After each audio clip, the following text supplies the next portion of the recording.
Want to use your H2O Wireless phone on another carrier? Unlocking lets you do that. H2O Wireless, like many prepaid carriers, locks its phones to its network initially. This segment covers if your phone is eligible for unlocking and how to request it.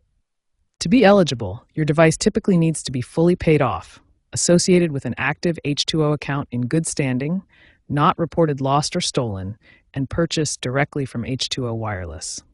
Military personnel and travelers abroad may have exceptions. Start by checking your eligibility using the AI-driven portal on H2O's website or app. It's much faster than the old manual process. You'll need your phone's IMEI, which you can find in your phone's settings. If eligible, submit your request through the same portal, providing your account details. Remember, unlocking is free for eligible devices through H2O. Avoid third-party services as they can damage your phone or expose you to scams. Always use official channels for a safe and legitimate unlock. So, you've requested an unlock. What's next? The unlock process usually takes 3 to 10 business days, but international unlocks might take up to 2 weeks. High demand, like during back-to-school season, can cause delays. After approval, you'll receive an unlock code or a remote unlock. Follow the instructions provided by H2O to complete the process.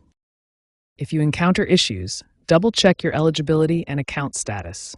Ensure all information submitted is accurate. If problems persist, contact H2O Wireless customer support. Looking ahead, unlocking is becoming even more seamless. With the rise of eSIMs, unlocking now includes optional eSIM transfers for compatible devices, making switching carriers even easier. Also expect AI automation to cut unlock times and blockchain-verified unlocks for better security in the future. As unlocking continues to become more accessible, remember to always use official methods and be aware of the risks of unofficial services.